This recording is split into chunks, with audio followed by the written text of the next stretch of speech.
It's great to be back here, of course, at the African Tax Institute. It's great to see so many people interested in excise taxation.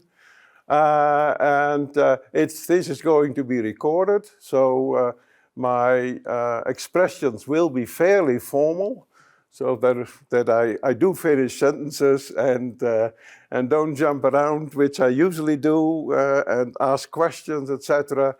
Because I can only move between this and this, otherwise the camera can't catch what I'm doing. And it's about excise taxation. And these taxes, of course, have long been regarded the stepchildren of tax policy. And particularly in Anglo-Saxon countries, they were regarded as little more than sin taxes that punished people who smoked and who drank, which were regarded as vices.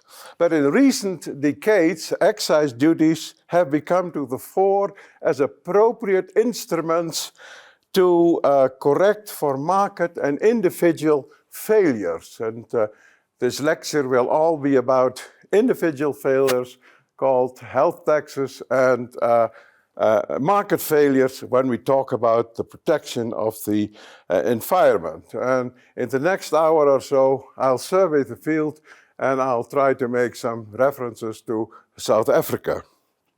Now, we have really, in my view, three kinds of taxes. Value-added taxes. Value-added taxes are only meant to raise money, not to affect the income distribution, because they do that very poorly. The Cash Commission showed that the rich people benefit 6 times more in absolute terms from the zero rating of 19 food commodities and paraffin than the poor really did. So that's a not a very good way of trying to do something for the poor. It's better would be to provide good education and good health care for lower income people, etc. Not use the VAT for that. And the income tax, of course, with the property taxes and preferably a wealth tax, would do something about the redistribution of income and wealth. Now, excises then are the third category, and they internalize what we call the external cost of production or consumption. What do we mean? Internalize, they incorporate in price the external cost that a consumer or a producer by abusive consumption or overconsumption or simply consumption like energy imposes on the rest of society. If you drink too much and you cause an accident, etc., there is a health cost to be borne by other people in society. If we burn gasoline, that's the most obvious example, then obviously that contributes to the warming of the climate, and burning gasoline in South Africa contributes to flooding in Bangladesh or India or wherever you find low countries, the Netherlands, presumably. So, that is important to remember. By consuming or producing too much, you impose costs on other people in society, and we call these external costs. We call the activity negative externalities. External cost, and remember that as we go along. So we would really like to use the excise instrument to account for these costs in price when you buy a product. And when you buy a product and it reflects all the costs to you and to society, then obviously you make a better choice whether you want to buy it or not buy it than when these costs are not incorporated. And most external costs are not incorporated in price, as we shall see. And that's particularly true of the carbon taxes. And here I've got the outline of the lecture. I'll talk a little bit about the rationale of excise duties. Why do we have them? And I already gave you some examples. I talk a little bit about excise duty design and administration. Then I move to 2 categories which I'd like to discuss with you, that excise duties to preserve health. So, and that's tobacco, alcohol, that is sugary drinks, of course, which South Africa has just started taxing. and lotteries and casinos, which tend to be undertaxed, which really cause external costs too, as we will see. And then the next large category is excise duties to protect the environment. That is carbon taxation, of course, that is our CO2 taxation, whatever you want to call it. It's transport, it is cement, which is also a form of carbon taxation, of course, and it is stray plastic and packaging. We now, in this place, are already inhaling microplastics which float freely in the air. And you find them in the stomach of sperm whales, and you find them in the food chain already. So who is in favor of sort of eating plastic or inhaling plastic all the time? We want to do something about it. And then I have some lessons. And as I go along, I will use economic language, obviously, because that's what you are, economists. If something is unclear, please raise your hand and raise your voice as well, and ask me what I mean. Well, most excise duties, let's look at the rationale for excise duties. Most excise duties are easy to collect. They are great revenue raisers. And the compliance costs are very low. The compliance costs at the margin of raising an extra round of excise are only 1/4 of raising an extra amount of value-added tax. So they are cheap to collect, and you can imagine that because these are simple products, tobacco, mostly alcohol, wine is an exception, petroleum products, etc. They are, or cars, vehicles, they are easy to identify and easy to assess and collect tax on them if the administration is properly organized. And the IMF says, I've got that quote here, excises can be among the simplest taxes to implement. Well, the second rationale is that they correct for market failure. I already touched on that. They can serve as proxies for the costs that are not reflected in price. And of course, not accounting for the negative effects, external effects, implies that the marginal cost, this is economic language, of an individual consumer's or producer's action is less than the marginal cost of their activities to society. And of course, as a result, the individual or a group of individuals engages in more of the activity than is optimal, socially optimal. And an excise corrects for that. Similarly, the excises can correct for individual failures. If I drink too much, cause external cost, of course the excise can take care of that. That's the external cost type of excise. But I may also harm my health without having consciously accepted that. If I consciously accept it, and an excise is imposed on it, then we call it paternalism, of which we are not in favor. But if it's not paternalism and your health is still harmed, then we call that individual failure, and an excise can correct for that. And that is because we tend to discount we tend to discount the immediate future to a greater extent than the faraway future. And we'll say, of course, I'll smoke less next year. In class, I always say, people will decide, I'm not going to beat my wife next year. So, and of course, when next year comes around, people still say, I won't tax my husband anymore. And this goes, and the next year continues to be the next year. And that's what we call the wrong discounting of the future, of the future costs. And what they do too is lessen the regressivity. We find that given the same quantity of consumption, and an excise imposed on that consumption, the poor will bear more of the excise as a percentage of their income than the rich will, which is logical. It's not difficult to understand, I assume. But we also discovered that the elasticity of demand of the poor for activities and products subject to excises is higher than the elasticity of demand of the richer people, which means that an excise imposed on them will reduce their consumption more than the rich, the consumption of the rich. And of course, that means that they benefit more from the life-preserving effect of the reduction in consumption. And in that sense, excises can also be progressive.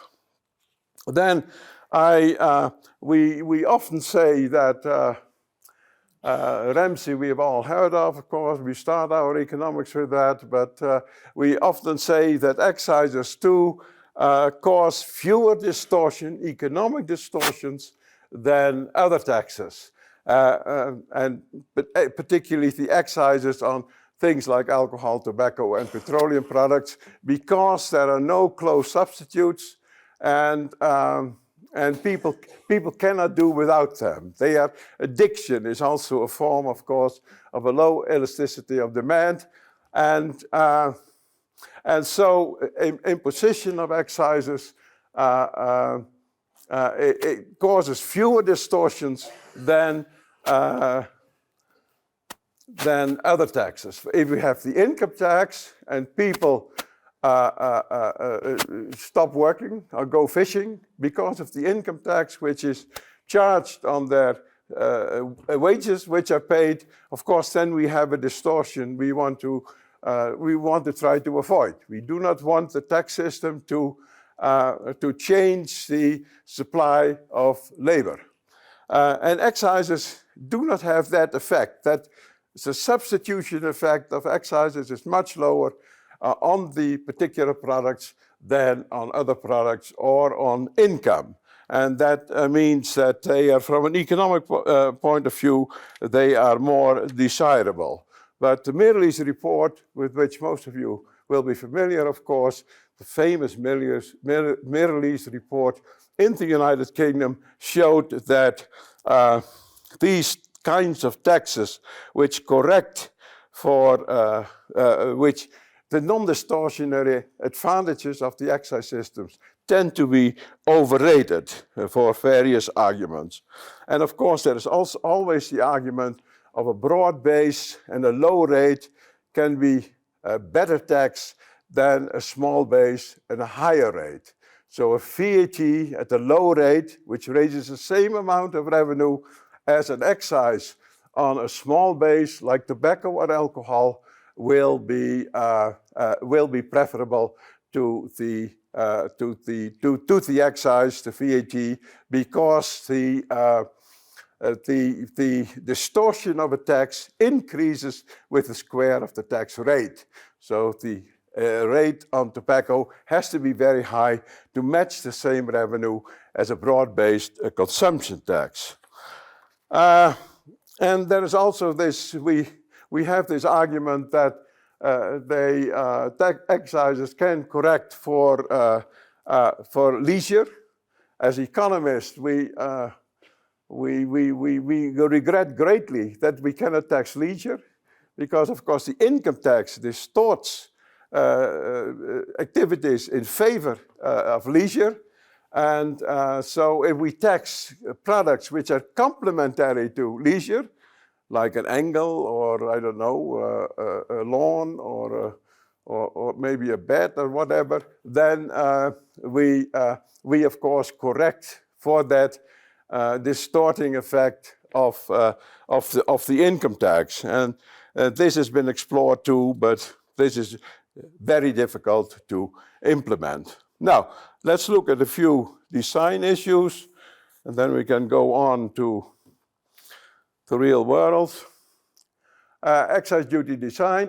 If you have external effects external costs, I should say, then obviously an ad valorem rate, which is a rate based on value, has no connection with the cost of the externality. But a specific rate does. When we tax alcohol and we tax it on the basis of value, then a product which is very nicely packaged or whatever, there will be no relationship, no relationship really between the excise, the ad valorem excise based on value, and the cost of the externality. With a specific rate, it will be. Alcohol we can tax by volume, and it generally is taxed by volume. So the higher the alcohol content, the higher the rate, and the higher the excise, obviously. So, and with an ad valorem rate, of course, a high whiskey would pay the same tax as beer or wine. And that obviously is not what externality correction is for. And rate should also be efficient rate. That means that an efficient rate is set according to the marginal external or social, if you like to call it that way, and internal damage caused by the tax activity. And of course, an efficient rate may erode the tax base, but a revenue maximizing tax rate is raised to the point at which the additional revenue from the higher rate of duty of the excisable unit is exactly offset by the tax revenue lost on the reduction in consumption caused by the higher rate. So the efficient rate and the revenue maximum rate are different ones, and I plead for efficient rates instead of revenue maximizing rate. The revenue maximizing rates, I guess, are hardly found in any country. I think many European countries have sort of revenue maximizing rates on tobacco, and the Netherlands probably has it on gasoline as well. Coordination and correct application are important. External costs, of course, should be levied in the country where the costs are generated. So that is very obviously if you burn gasoline, obviously the gasoline tax should be paid by the consumer in the country in which the car is being driven. With other alcohol which we export should not be taxed in the country in which alcohol is produced, because there is no externality. The externality occurs when alcohol is consumed, and we call that the destination country. So, and there are various examples which are not in line with his prescriptions. Further, that's the last. Regulations are very important complements to excise taxation. If you have somebody who has been drinking a little bit too much behind the bar, obviously, and then gets behind the wheel of a car and causes trouble, then the excise on the beverage cannot correct for that. But a driving test can. So you supplement the imposition of alcohol duties with driving test. Tobacco is pretty much the same. We can correct for the externality, but we cannot correct for smoking in public places. So we simply supplement that by, and it's inflexible ban on smoking in public places. The whole excise field is full of these kinds of regulations to help achieve the goal of correct charging of externalities.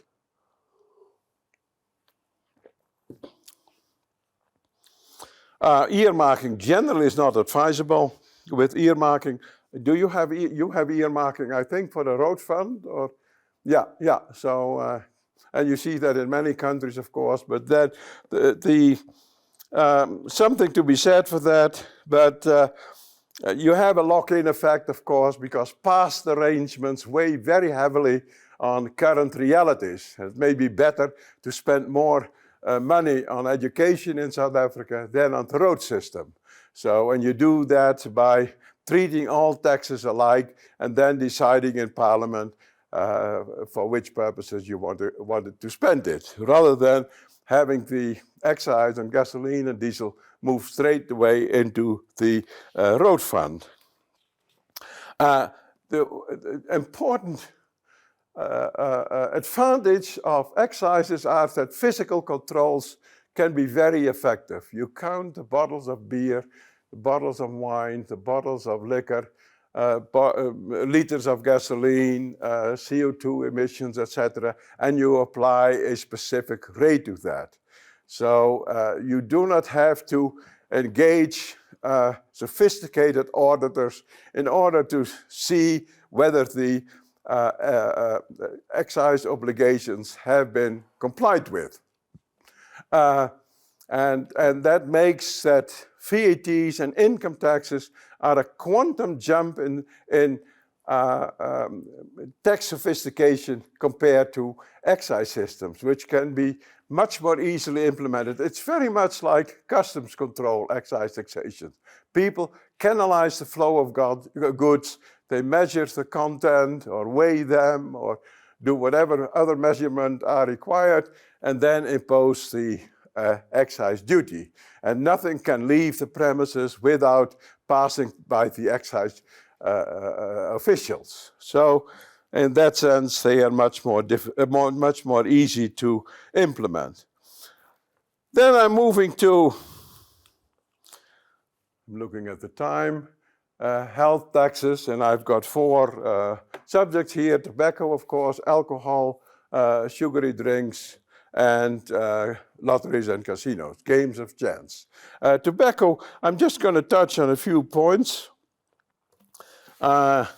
And let me look at the, what is an interesting point, and it's been widely studied, and I've done so, and been taken to task on it, that you impose, you internalize the external cost of smoking. And that's, of course, by you bother other people with your smoke, you get into poorer health, you need health treatment, etc. You are less productive, or you don't show up on Monday, etc. These are all costs, economic costs, which should be included in price. And they are, of course. But if we charge smokers for the costs, we should also give them credit for the costs they save to society by dying earlier. It sounds sort of harsh, but smokers live on average some 8 or 10 years shorter than non-smokers. So they don't incur the costs of old age, ailments, etc. They don't have to go into hospitals, in old people's home, etc., because they pass away earlier. So if we charge them the cost, we should also credit them for the cost savings to society. If we do that, in Finland, it has been shown that smokers are cheaper to society than non-smokers. And the Netherlands, there is a similar study by a fellow Barendrecht. It's an old study, but a very good study, which shows the same result. Of course, the health people are not very impressed by that argument. They simply, World Health Organization has the counterfactual is a world without smokers. So they want to raise the price of tobacco through the excise. And they want to have an excise or a tax burden on cigarettes, which is 75% of the retail price. Now, 75% may not sound very high to you, but if you convert it to a rate, a net of tax on the retail price, net of the tax, then it's 300%. So the tax on tobacco is the highest in the world. And the WHO, the World Health Organization, which considers the tobacco a main villain of poor health, a deadly habit, really, they call it. It kills up to half of its users, and of course they are right on that, and that's worldwide 8 million people every year, of which 1 in 6 dies from passive smoking. So if you have a man who smokes inside the home, in the family, where also little children are being nursed, etc., then these children may also be affected. And that's something we as economists do not have a tool for correcting. In South Africa, it's not so bad. Some 18% of the adult population smokes. So that compares favorably to most, certainly Eastern European countries. But at the same time, of course, 25% of cigarette smoking is illicit smoking. So the cigarettes come from Zimbabwe, I believe, Margaret. So that's a problem too. Now, but the WHO has convinced some 161 countries that they should impose bans on tobacco, have ban advertisements, raise the tobacco excise, etc. And 161 countries. And 8 countries of that number have implemented the World Health Organization's requirements in full. They've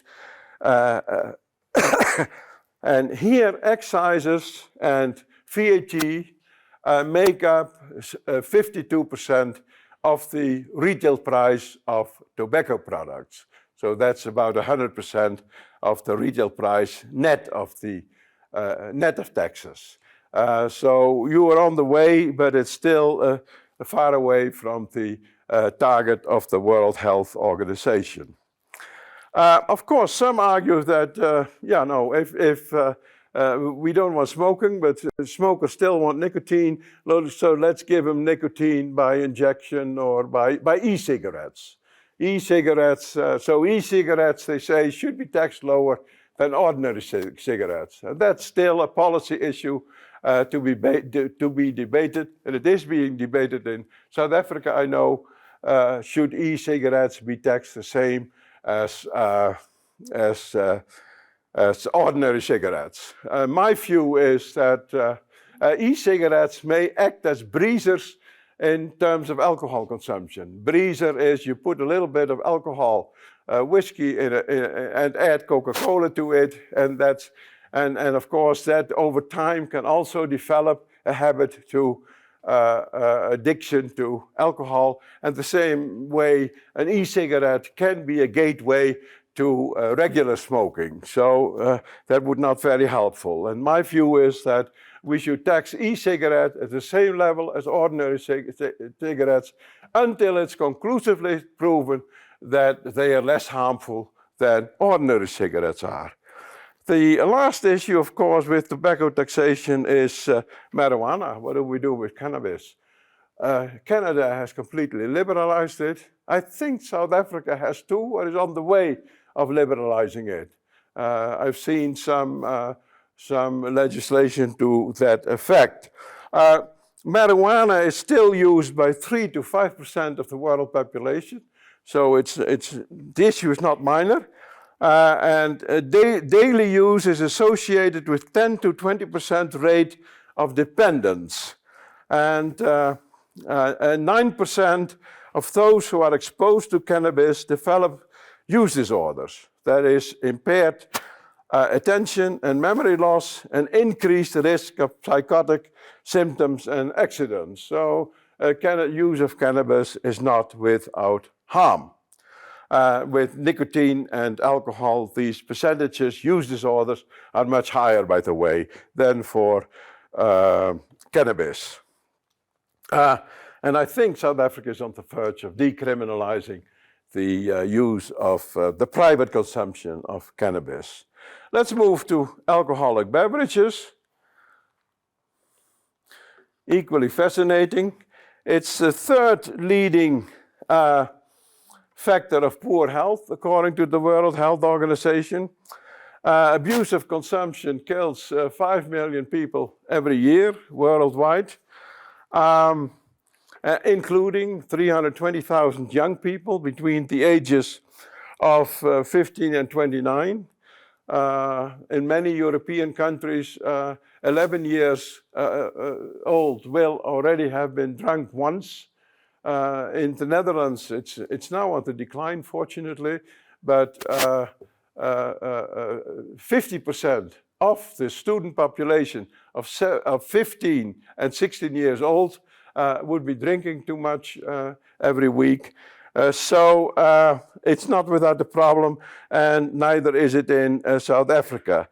Between 7.5% and 31.5% of South Africans have an alcohol problem or are at the risk of developing one. And the per capita consumption in South Africa is similar to what in European countries. It's 11 liters of pure alcohol per year. And in 74 countries, I checked this, the alcohol excise is only, let me be right, 20% of the retail price. And this in no way reflects the external cost of the abusive consumption of alcohol.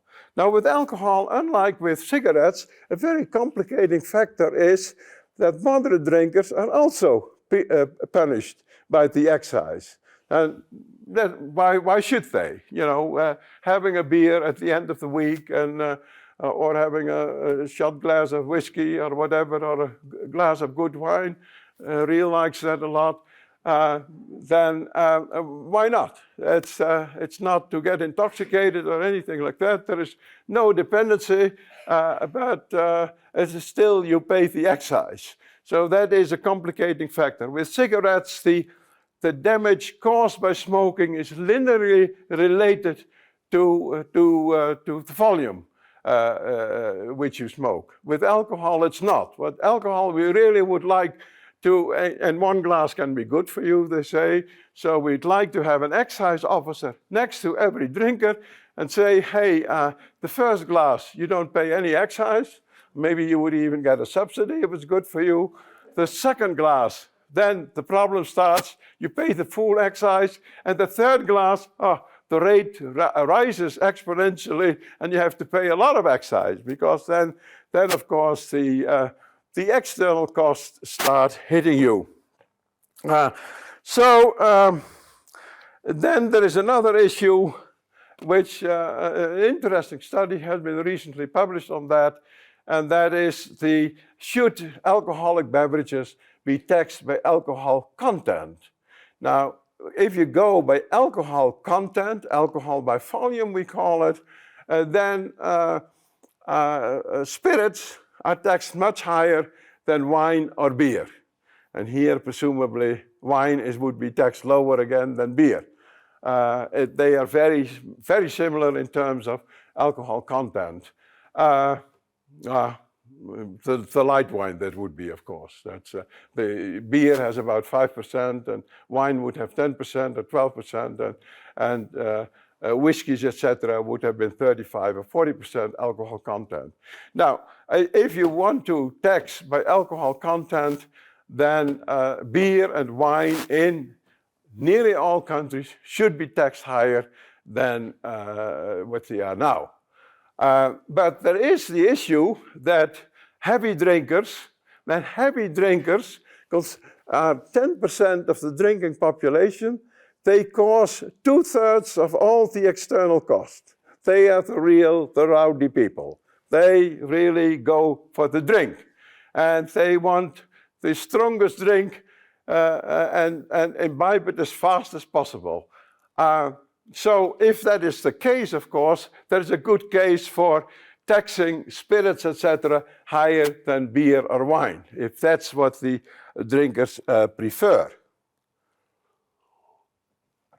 So that goes against the sort of basic starting point that you should tax alcohol by volume, ABV. Yeah, here we are. The alcohol regulations are very important too, and very cost effective are limited physical liability. Norway sells alcohol only through state monopolies, like some US states and Canadian states, etc. And if you have to drive a kilometer to or further to get a bottle of beer, of course you're less likely to do so regularly than when it's next door. So that helps a lot. A ban on drink driving is effective too, and particularly effective in the US it has been. You don't find it in many other countries, is a legal liability for the sale of alcohol to minors or people who are already intoxicated. And that has been very forcefully enforced in the United States and has been very effective there. Then sugary drinks.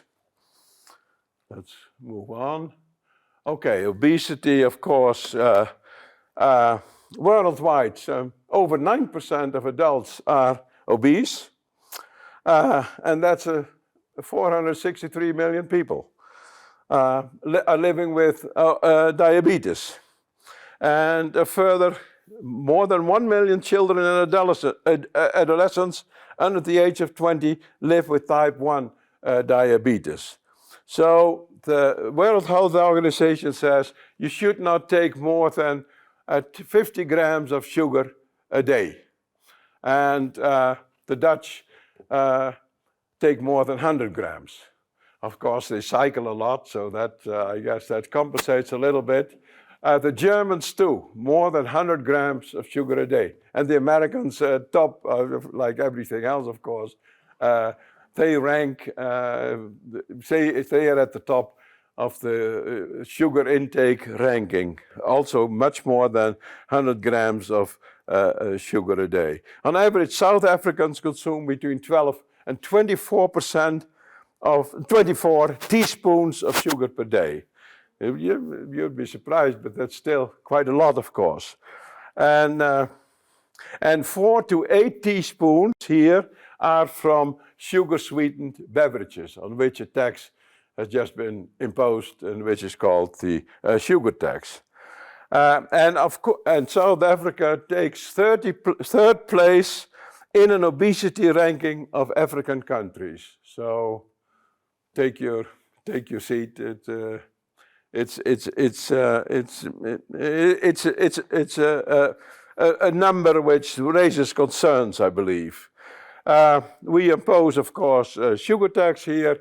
That's about 10% to 11% per liter. So that helps. Maybe it should be raised.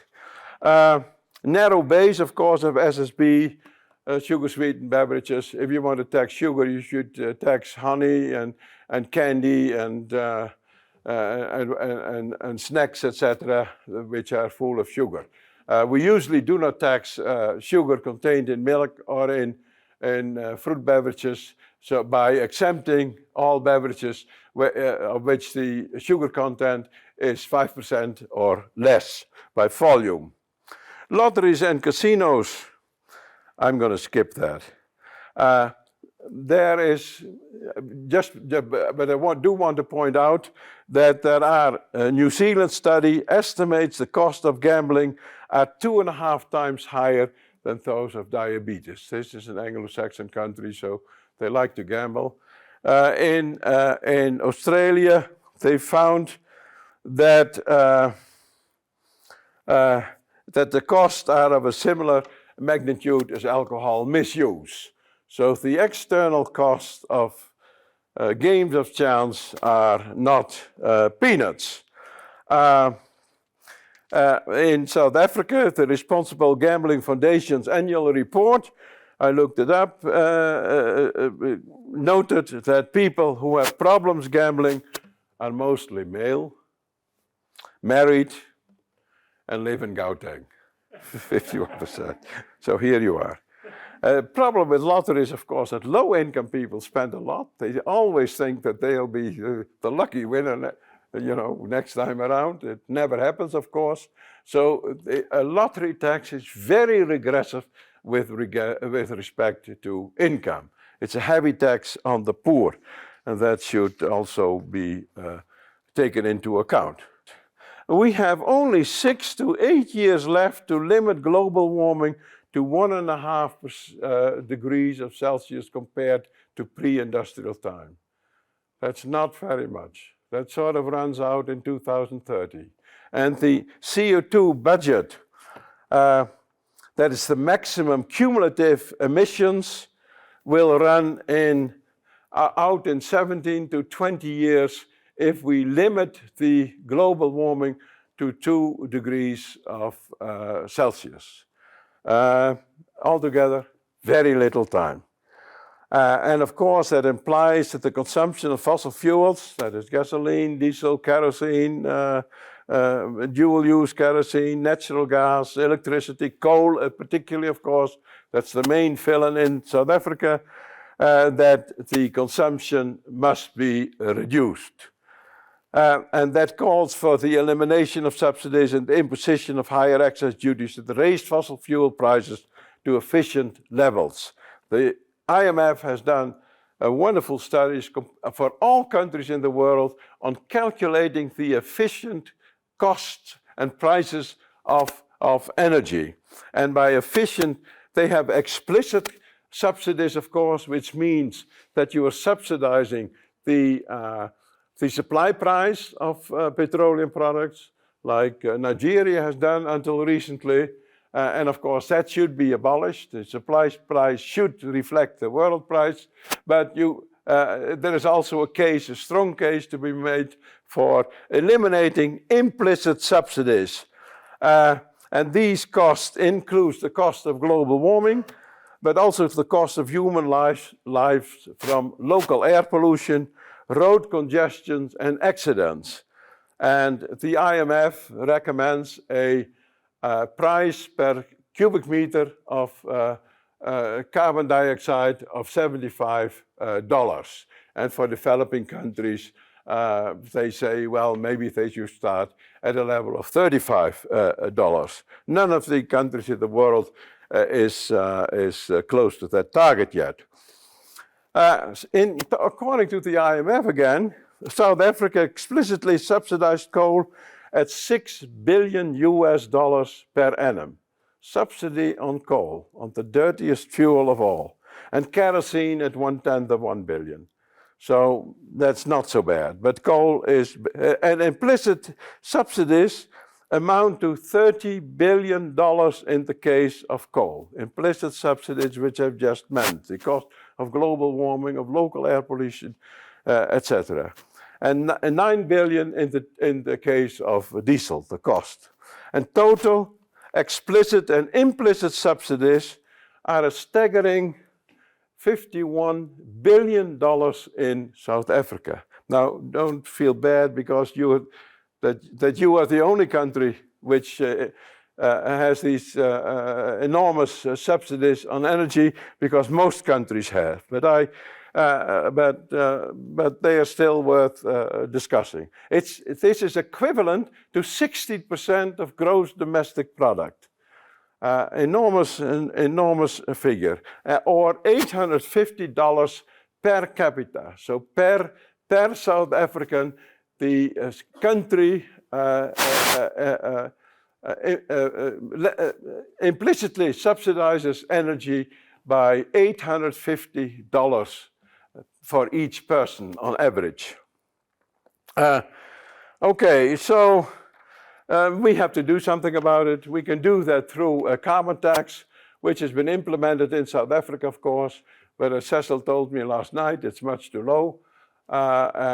Maybe European Union has the same, because they also impose carbon taxes, and they impose cap and trade systems, which say you can only we give you permission, the total industry, to produce so much CO2, and then you can all get a certificate, and you can trade the certificate among each other, etc. That's another way, equivalent to taxation, another way of handling the CO2 emission problem. But that is then rife with exemptions for particular industries, etc. So we still have a long way to go.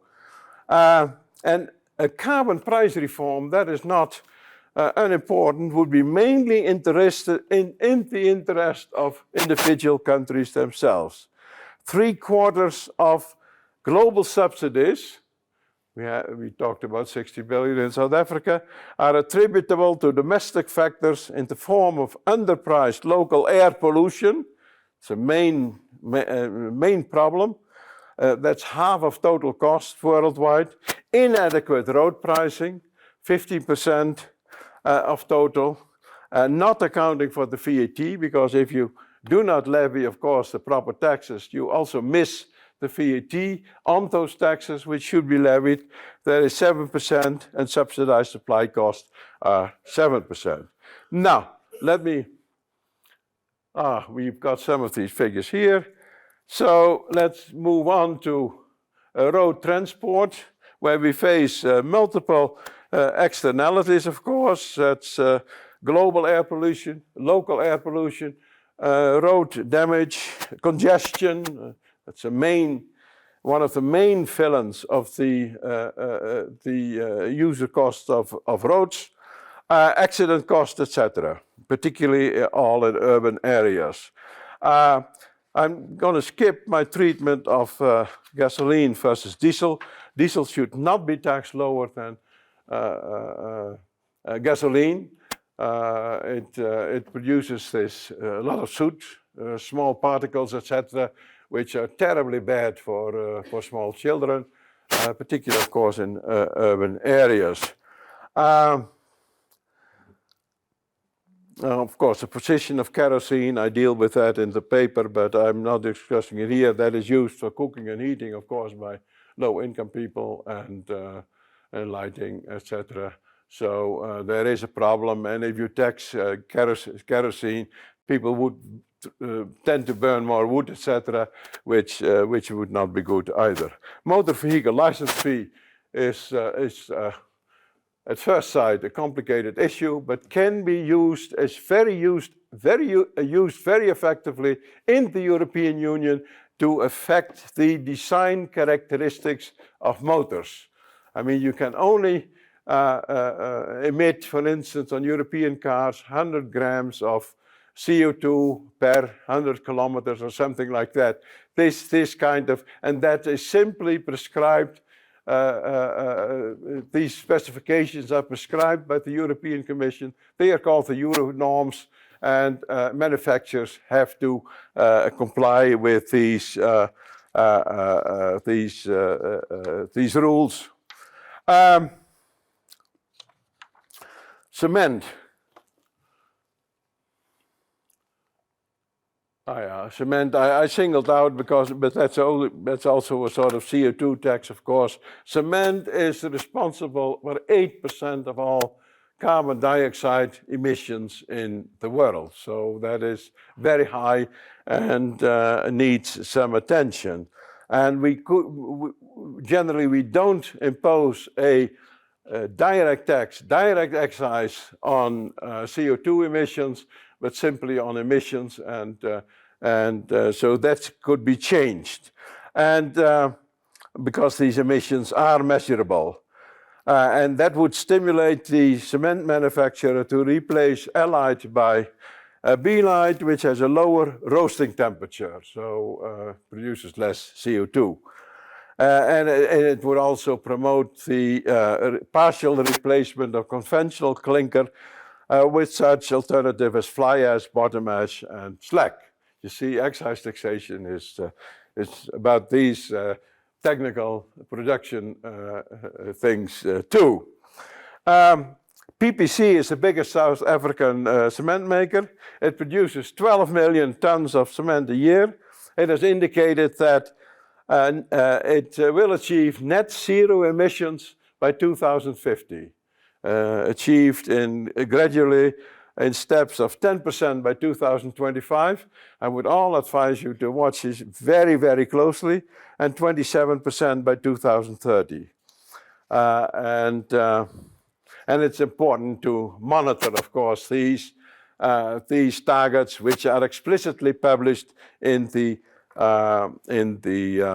annual report of PPC. Lessons? Oh, no, we have plastics still to do. Just a few comments. Yeah, they are found in the stomachs of sperm whales, in tap water, table salts, all have plastics. We inhale them. Single-use plastics is the most immediate problem. Accounts for 80% of plastic pollution. That's your stirrer, that's your cup, that's your fork, your knife, etc. Most countries, they are going to be banned starting in 2024, I believe. And there is fairly successful reduction of plastics in European countries. Conclusions: raise excise duties to efficient levels, so account for the external costs, of course, fully. We don't do that yet. Focus on accounting for internalization of externalities, internalities, not necessarily on reducing consumption. Reducing consumption, that's what we talk about all the time. That's a form of paternalism. Simply impose the correct price on the consumption and production of commodities which cause these costs. Include positive internal effects in evaluating the burden distribution. That is the high elasticity of demand of poor people with regard to excisable products, meaning that they benefit more from the imposition of an excise than the middle income people. Includes close substitution in the excise base, that's e-cigarettes, etc. That is other sugar products. Include imports into the, apply VAT to the import and excise duty inclusive price. That's technical. Tax physical quantities, not values. In many African countries, tobacco and alcohol are partially taxed on value. And of course, this gives the big companies a huge chip to bargain with, to influence the negotiation process, etc., if you impose it on value, the cigarettes on value rather than on tobacco content, if you impose whiskey on value rather than on alcohol content. So I argue strongly for physical quantities. And besides, if you impose it on value at the level, manufacturers will insert or establish a wholesale outlet immediately after the manufacturing level and shift all their margin fully to the wholesale level, which is then not taxed. Correct specific rates automatically for inflation. That is very important because that's a big disadvantage of specific rates, an amount per liter or an amount per 1,000 cigarettes or etc., or a cubic meter of CO2. Correct that for inflation based on the consumer price index. And of course, make regulation an essential complementary part of a proper excise duty policy.